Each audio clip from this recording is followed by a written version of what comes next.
escucha bien, porque ahorita estoy desde la tablet.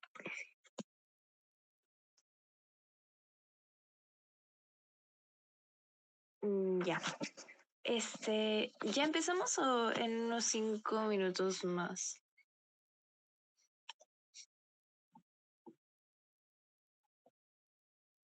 Ya. Ya. Entonces, chicos, buenas noches. Hoy vamos a dar el repasito de renal y en unos 5 minutitos empezamos.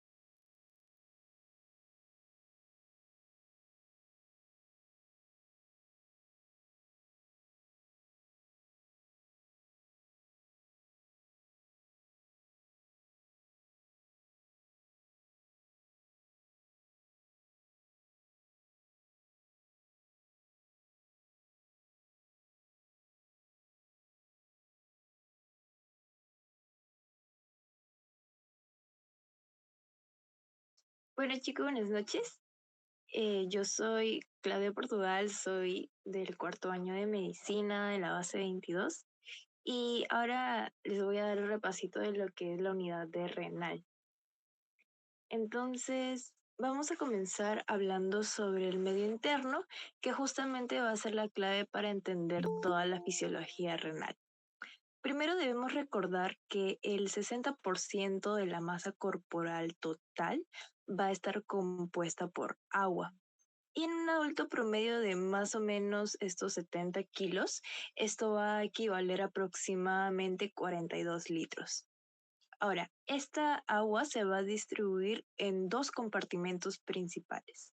El primero, que es el líquido intracelular, y este va a representar 2/3 del total, o sea, aproximadamente unos 28 litros. Y este compartimento es rico en potasio, magnesio y fosfatos orgánicos, lo que va a corresponder al agua dentro de las células. El líquido extracelular, por otro lado, va a constituir alrededor de 1/3 del total, o sea, más o menos 14 litros. Y se va a caracterizar por tener sodio, cloruro, bicarbonato y albúmina. Dentro del líquido extracelular vamos a encontrar tres subpartimentos. El primero de ellos es que aproximadamente el 75% del líquido intersticial es lo que va a rodear a las células. El 25% va a ser plasma, que es el componente líquido de la sangre. Y una pequeña fracción, más o menos de unos 500 mililitros, es lo que va a corresponder al líquido transcelular, que va a incluir secreciones digestivas, también va a incluir al sudor, el líquido sinovial dentro de las articulaciones, el líquido pleural, el líquido pericárdico, que el líquido pleural y líquido pericárdico son justamente los líquidos que em, hay entre las capas pleurales y pericárdicas, tanto de los pulmones como del corazón respectivamente, inclusive dentro del líquido cefalorraquídeo. Va a ser importante recordar que tanto el líquido intracelular como el líquido extracelular van a estar separados por unas membranas celulares, mientras que las paredes capilares van a separar el intersticio del plasma.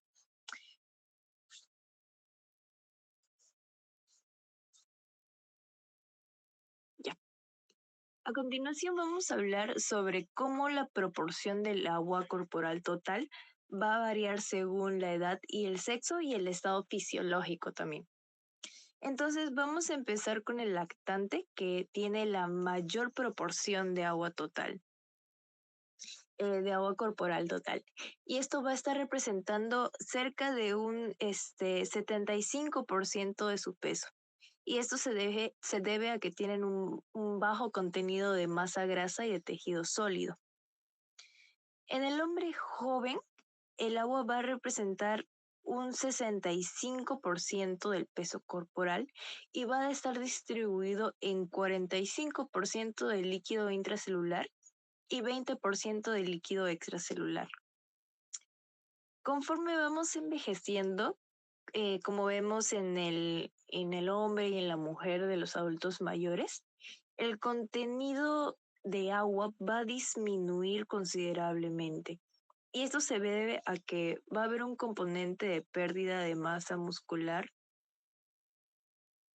y también va a haber un aumento relativo de tejido graso. Eh, y claro, ese tejido graso contiene menos agua. En el caso particular de la mujer adulta mayor, el agua corporal puede representar incluso menos del 45% del peso. En el caso de la mujer joven, el agua corporal total es un poco menor que el de los varones jóvenes, un alrededor entre 55 a 60% del peso corporal. Y esto se debe a que hay un mayor porcentaje de tejido adiposo que contiene menos agua. Y finalmente, el de las mujeres embarazadas.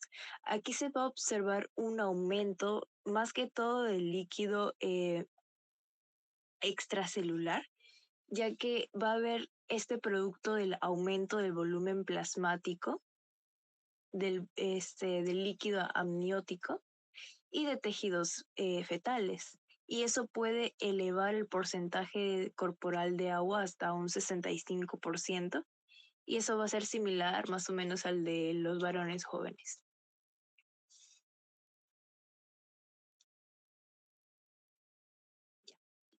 Vamos a hablar acerca del balance diario de agua. Este balance en un adulto sano en condiciones normales. Eh, entonces, la ingesta total va a ser de aproximadamente 2.6 litros al día y va a provenir de tres fuentes. El primero es el de los líquidos ingeridos, que va a aportar unos 1.4 litros.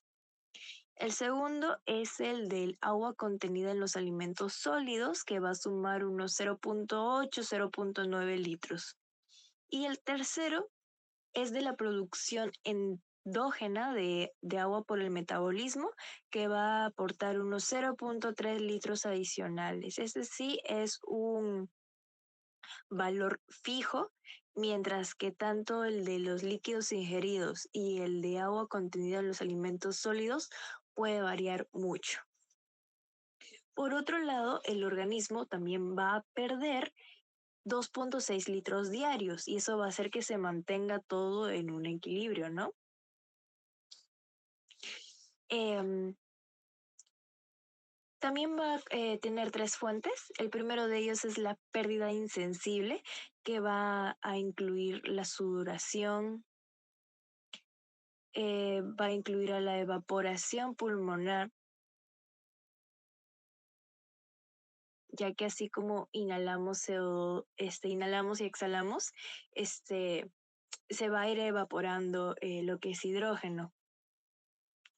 Ah, y más o menos esto va a representar un 0.9 litros. La siguiente es el de la orina, que es la principal vía de eliminación.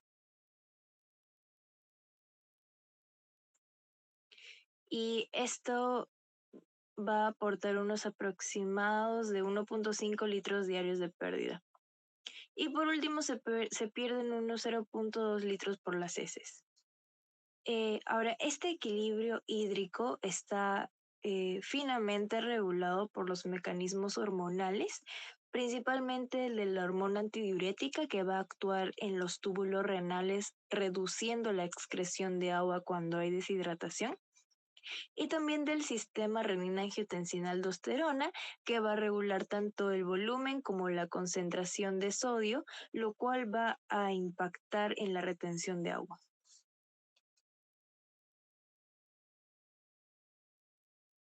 Ahora vamos a pasar a revisar unas generalidades anatómicas del riñón. El riñón es un órgano retroperitoneal, es decir, se encuentra detrás del peritoneo y va a formar parte fundamental del sistema urinario. Más o menos está ubicado en el nivel de las vértebras T12 a L3 aproximadamente, Y en su anatomía externa, el riñón va a presentar dos zonas principales. La corteza, que es la región más periférica, y la médula, que va a contener a las pirámides de Malpighi.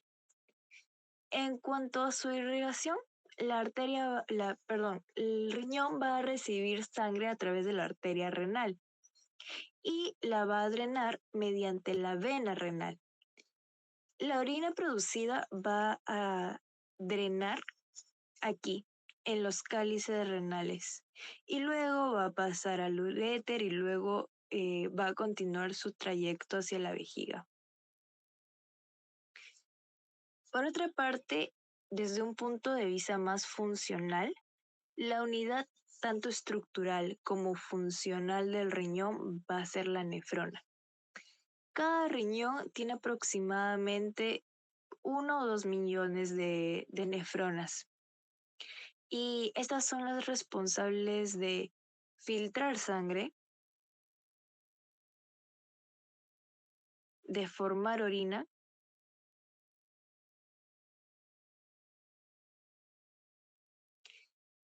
y de regular el equilibrio ácido-base.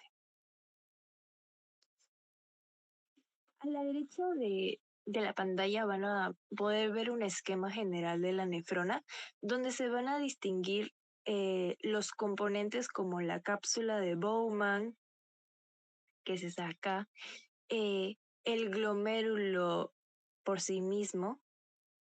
Se van a poder ver los túbulos contorneados, incluso el asa de Henle con sus ramas descendente y ascendente, que vamos a explicar el funcionamiento más adelante. Y también observamos que parte de la nefrona se encuentra en la corteza y otra parte, sobre todo esta parte del asa de Henle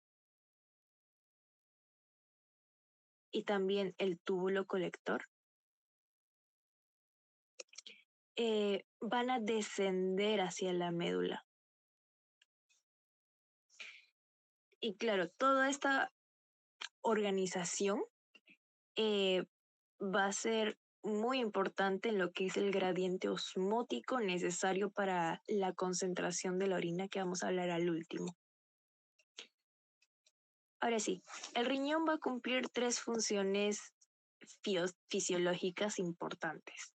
El primero, la reguladora, la excretora y por último, la endocrina. Primero, la función reguladora. El riñón va a mantener un equilibrio hidroelectrolítrico, regulando la concentración de iones como el sodio, el potasio, calcio y magnesio.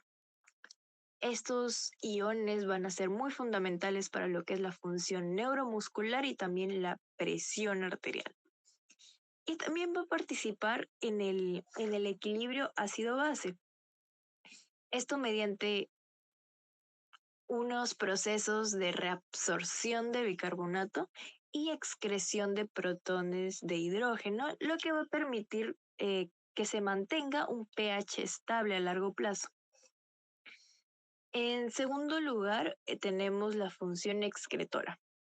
Aquí el riñón va a eliminar productos de desecho metabólico como la urea, que es el producto del metabolismo de las proteínas, la creatinina, que es derivada de los músculos, y también fármacos o sustancias tóxicas. Y todo esto se elimina a través de la orina.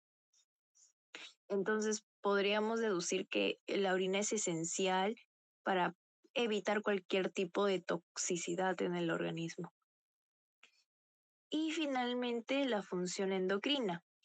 El riñón va a actuar como un órgano endocrino, produciendo tres sustancias claves. El primero, la renina, que forma parte del sistema renina-angiotensina-aldosterona y va a regular la presión arterial. El segundo, la eritropoyetina, que va a estimular la producción de glóbulos rojos en la médula ósea. Y también el riñón va a participar en la hidroxilación de la vitamina D, que va a convertir el calcidiol en calcitriol, que es su forma activa, lo cual es fundamental para la absorción de calcio y la consecuente salud ósea.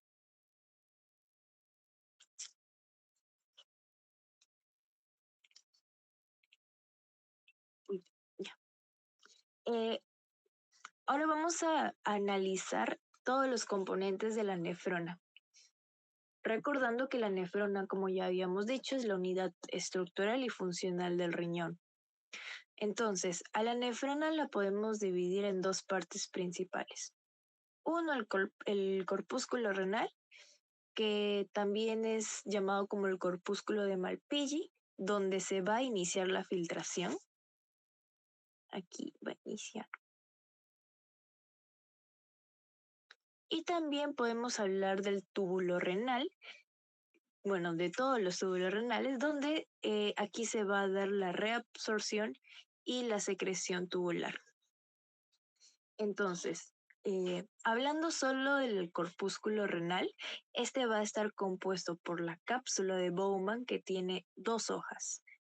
Una hoja parietal, que es más o menos la estructura de contención del glomérulo, y una hoja visceral, que está formada por podocitos que se proyectan en pedicelos, y esto va a permitir el paso selectivo de agua y también de solutos.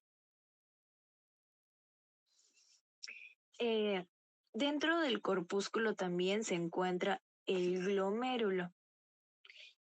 Ese va a ser este ovillo, que es su nombre como tal, ovillo. em, es un ovillo de capilares glomerulares y va a estar encargado de realizar la filtración glomerular.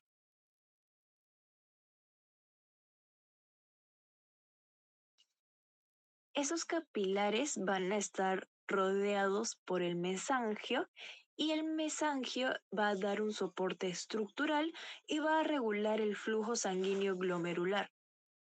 Aquí también podemos encontrar a las células mesangiales intraglomerulares y a las extraglomerulares, ambas que tienen funciones tanto estructurales, fagocíticas y reguladoras. Em, por otro lado, tenemos que el túbulo renal se va a conectar con la mácula densa, que es una parte del aparato yuxtaglomerular. Lo voy a escribir acá. Y este aparato va a detectar lo que es la concentración del cloruro de sodio y también va a regular la filtración glomerular. Y este aparato yuxtaglomerular está compuesto también por lo que son las células yuxtaglomerulares, las cuales van a liberar renina, y la arteriola aferente y eferente, que van a regular la presión dentro del glomérulo.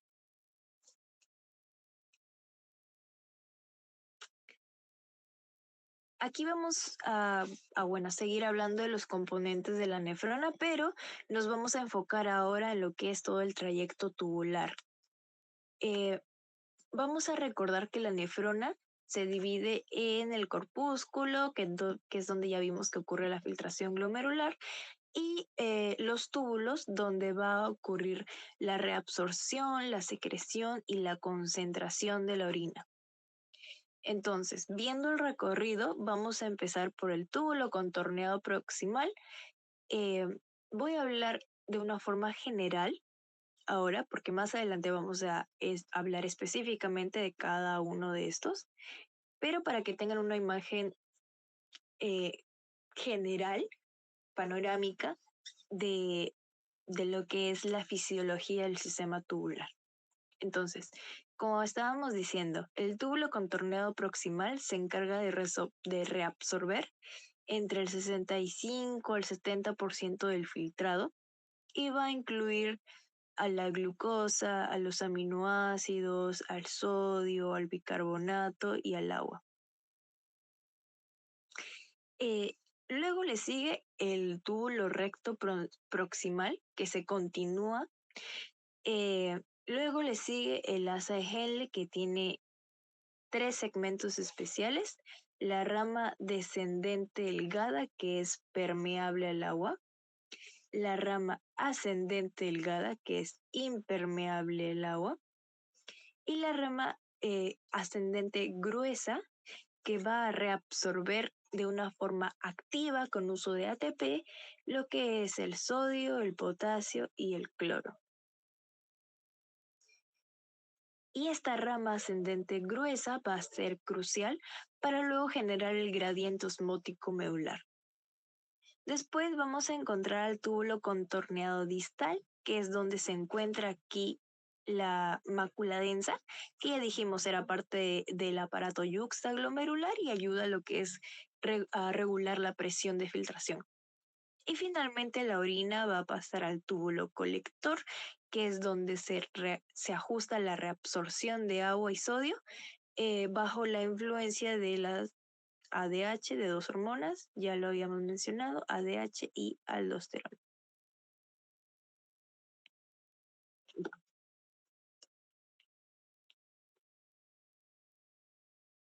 Eh, para cerrar esta parte vamos a repasar cuáles son los cuatro procesos básicos del funcionamiento renal, los cuales van a ser esenciales para la formación de la orina y el mantenimiento del equilibrio interno.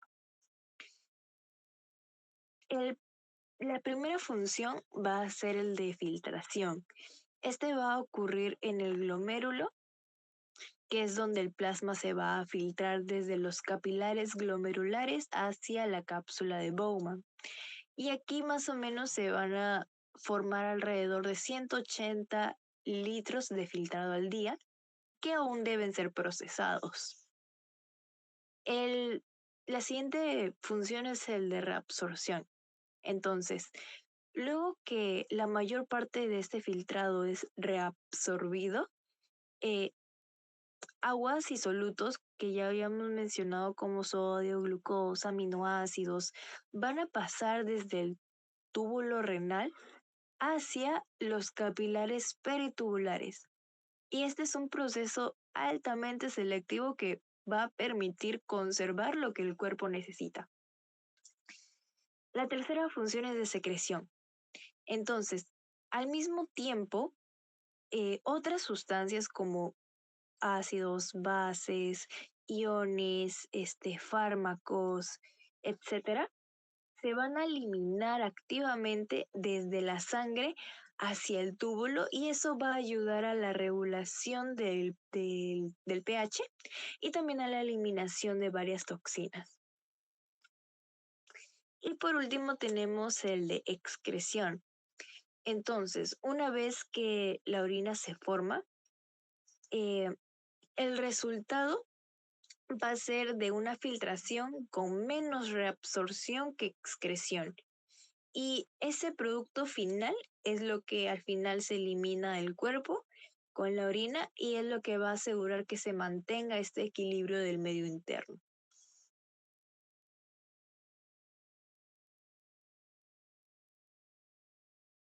Con respecto al flujo sanguíneo renal,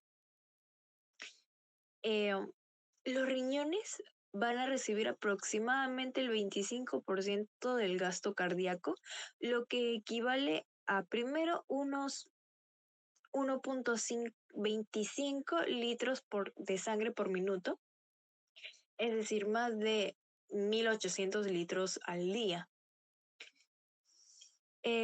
Ya habíamos explicado un poco el recorrido.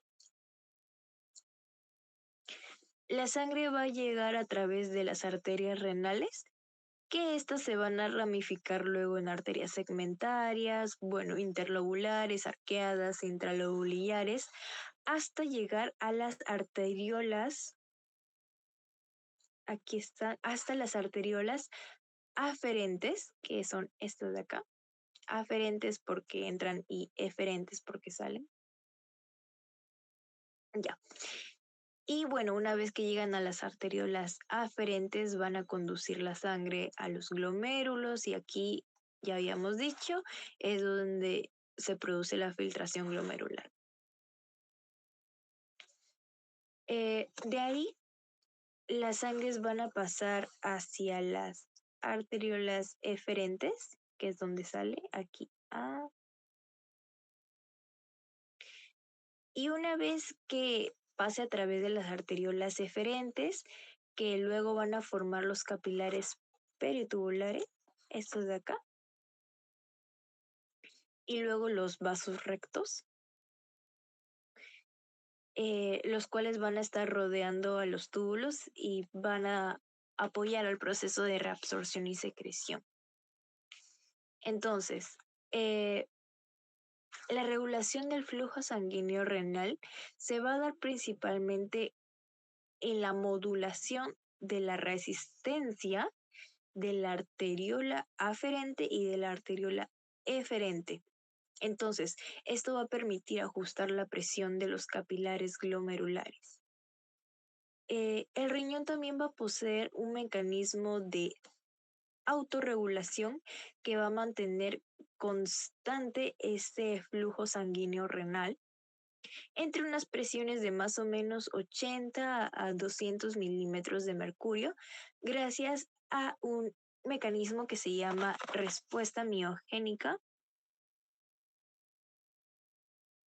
o también el efecto Baylis. Es el mismo nombre, respuesta miogénica o efecto Baylis. Esto nos dice que si la presión va a aumentar, la arteriola aferente se va a contraer para evitar que haya una sobrecarga de presión. En el caso contrario de si la presión arterial disminuye, la arteriola se va a dilatar para que garantice el flujo adecuado. Por otro lado, tenemos a estos vasoconstrictores y vasodilatadores renales. En el caso de los vasoconstrictores tenemos a las catecolaminas, a la angiotensina 2 y a la endotelina. Y estos, como dice su nombre, van a reducir el flujo sanguíneo renal. Mientras que los vasodilatadores, como las prostaglandinas, como el óxido nítrico y la bradicinina y dopamina, van a aumentar el flujo sanguíneo renal.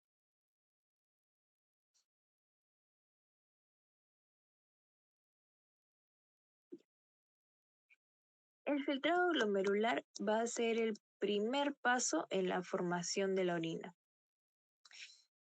La sangre va a llegar a los capilares glomerulares y una parte de ese plasma se va a filtrar hacia el espacio de Bowman.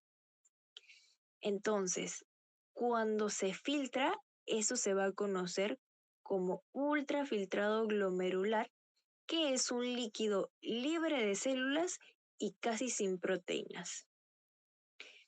La tasa de filtración glomerular va a depender de dos factores importantes: el coeficiente de filtración y la presión de filtración neta, como se indica aquí en la fórmula.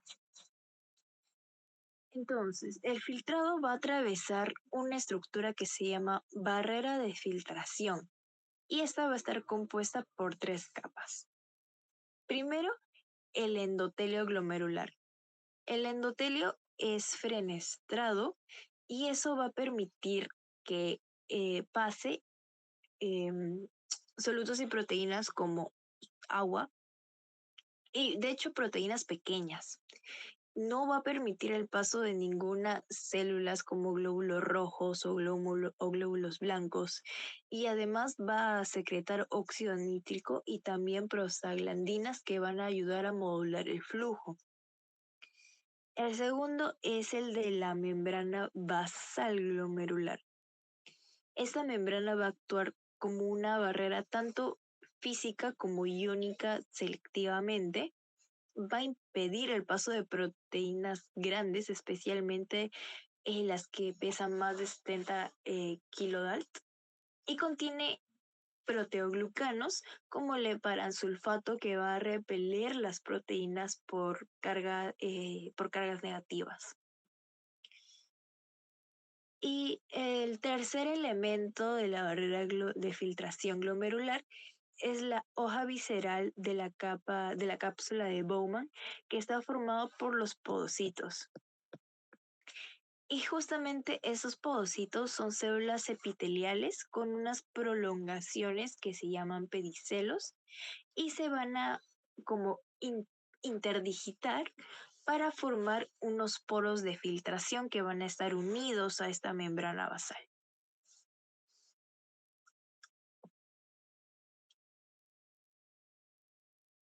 Ahora sí. Aquí ya vamos a comenzar con el estudio del sistema tubular y vamos a empezar con el túbulo contorneado proximal, que justamente es el primer segmento del túbulo renal tras la cápsula de Bowman. Entonces, su función principal es la reabsorción isosmótica de agua. ¿Esto qué quiere decir? Que el agua se va a reabsorber junto con solutos sin generar ningún gradiente osmótico. En esta estructura se van a reabsorber el 100% de la glucosa y aminoácidos en condiciones normales todo. Estamos hablando de un riñón normal. Más o menos también el 85% de bicarbonato, que es fundamental para el equilibrio ácido-base, y también la mayoría de fosfato, lactato y citrato, junto con 2/3 del sodio filtrado, que aproximadamente es un 67%. Y a nivel molecular, esto se va a lograr mediante varios cotransportadores. El SGLT2, que es este, que va a reabsorber glucosa junto con sodio. Otros cotransportadores de aminoácidos y de fosfatos que también van a reabsorber junto con ellos a lo que es el sodio. Y también unos mecanismos indirectos como el transporte de bicarbonato mediante la acción de la anhidrasa carbónica que va a convertir este HCO3 en CO2 y en agua para permitir su reabsorción. Eso lo vamos a hablar en un ratito. Y también es muy importante destacar la acción de la bomba sodio-potasio TPasa en la membrana vasolateral, que justamente es la que va a mantener el gradiente de sodio necesario para que todos esos transportadores funcionen.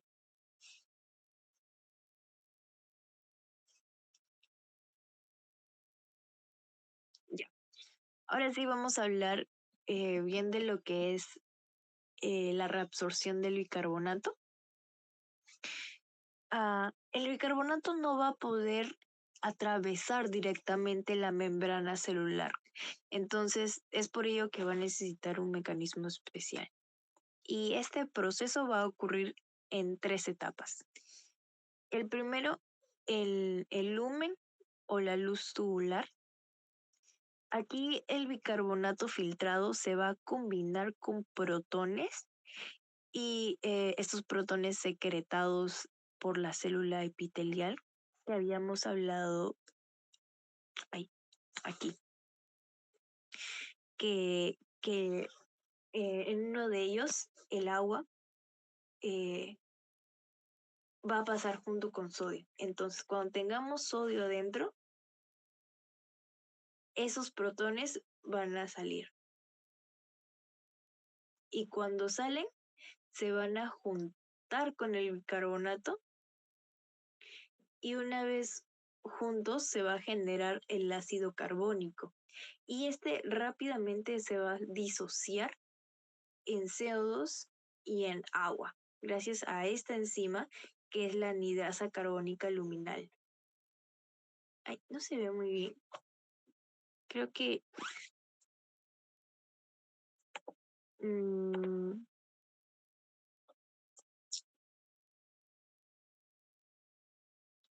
ya.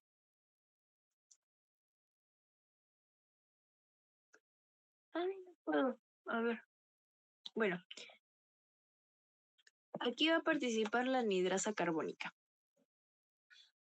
Por otro lado, tenemos que tanto el CO2 como el H2O, el agua, sí pueden difundir hacia el interior de la célula, y una vez adentro, otra vez se van a recombinar y van a formar el ácido carbónico. Ahora, gracias a una anidasa carbónica intracelular. Esta es luminal y esta es intracelular. Entonces, primero, el ácido carbónico se va a disociar, CO2 y H2O. Estos sí van a pasar al interior de la célula y van a volver a formar ácido carbónico. Ambos procesos por las anidrasas carbónicas. Entonces, el ácido carbónico intracelular se va a disociar otra vez en el bicarbonato y también en protones. El bicarbonato va a ser transportado hacia el intersticio y finalmente hacia la sangre mediante este cotransporte con sodio. O también con ese segundo que es un intercambiador con cloro. En el caso del sodio, cuando sale el bicarbonato, sale también sodio, y cuando sale el bicarbonato, regresa el cloro. En el caso de los protones, estos van a ser reciclados, y cuando entre otra vez sodio a la célula, sale para continuar todo este proceso de reabsorción del bicarbonato. Entonces, este ciclo va a permitir que se recupere aproximadamente un 85% del bicarbonato filtrado sin que haya ninguna pérdida neta de protones. Y eso nos va a ayudar bastante a regular el pH plasmático. Ahora vamos a analizar qué es lo que pasa en la siguiente porción. Ya hablamos de lo que pasa en el túbulo contorneado proximal. Ahora vamos a bajar un poco en lo que es el asa de Henle. Aquí lo que va a pasar es que se va a concentrar y diluir la orina. Entonces, como habíamos dicho, el asa de Henle se divide en rama descendente delgada, ya habíamos dicho permeable al agua, eh, rama ascendente delgada que es impermeable al agua, pero empieza a reabsorber sal. Y la más importante, el asa descendente gruesa. Eh, esta rama ascendente gruesa va a tener una característica única. Entonces, esta también es impermeable al agua, lo que significa que reabsorbe solutos como el cloruro de sodio sin que los acompañe el agua, y por eso también se le conoce como este segmento diluyente. La principal función es la multiplicación por contracorriente, que ese es un mecanismo que va a depositar cloruro de sodio de una forma activa en el intersticio medular, justamente para crear un gradiente córtico palpilar que va a ser esencial para la reabsorción de agua más adelante en el túbulo colector, bajo los efectos de la ADH.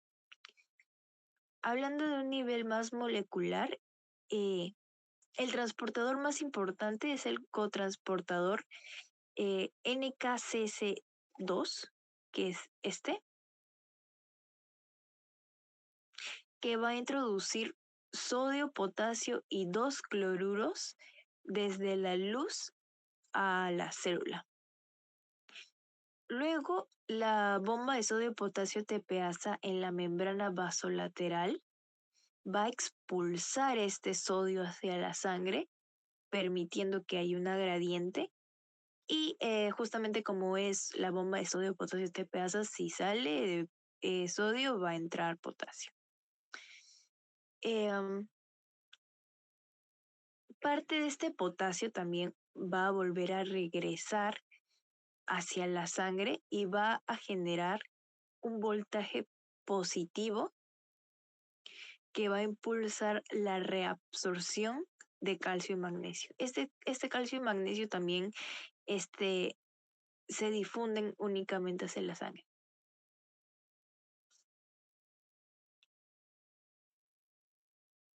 Ya. Eh,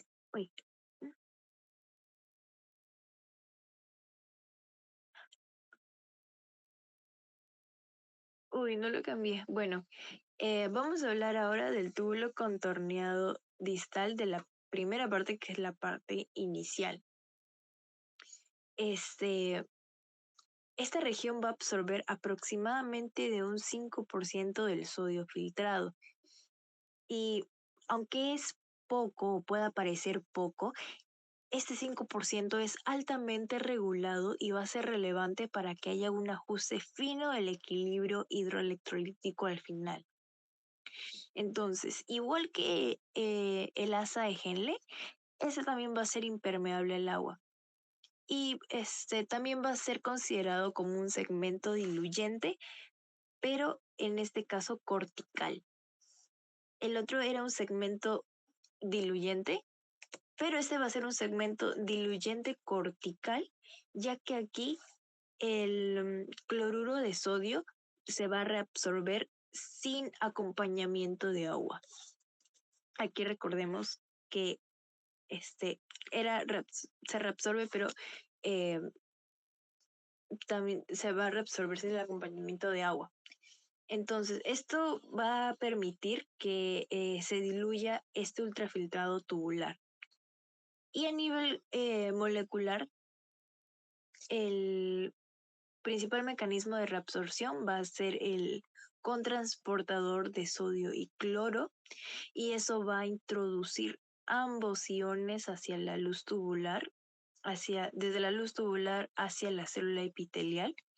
Y luego la bomba de sodio-potasio va a sacar el sodio a la sangre, va a meter potasio en la célula epitelial y el cloro va a salir por canales específicos hacia el intersticio. Esta porción sí no está regulada por hormonas, y, y es esencial para generar que haya un filtrado que aún puede ser ajustado en la parte final del túbulo distal y del túbulo colector, que estos últimos dos sí dependen de hormonas. Justamente hablando de ellos dos, em, aquí se va a llevar a cabo en esta última parte este ajuste de la excreción de sodio, de potasio y de hidrogeniones. Em, este segmento es importante porque aquí sí van a actuar hormonas. Ya habíamos mencionado varias veces la aldosterona y la ADH. Otro nombre de la ADH, la hormona antidiurética. Podemos identificar dos tipos de células en esta región. Las células principales que tienen canales de sodio llamados ENaC, que son los canales de sodio epiteliales, y van a permitir una entrada pasiva de sodio, que quiere decir no utiliza ningún otro ion, no utiliza solutos, no utiliza ATP. Este sodio va a entrar pasivamente desde la luz tubular hacia la célula. Luego, este sodio va a ser expulsado a la sangre mediante la bomba de sodio-potasio TPasa. Y a cambio ya dijimos, entra este potasio. Aquí la aldosterona va a estimular estos canales de ENaC y también va a estimular a la ATPasa y va a promover entonces la reabsorción de sodio y la excreción de potasio. Por otro lado, las células intercaladas se van a encargar del intercambio ácido-base. Se van a eh, secretar hidrogeniones mediante una bomba de hidrógeno ATPasa y también se van a reabsorber potasio. Em, Además, la ADH también va a actuar en lo que son los túbulos colectores. En los túbulos colectores va a insertar canales de acuaporina 2 y esto va a facilitar la reabsorción de agua en condiciones de deshidratación.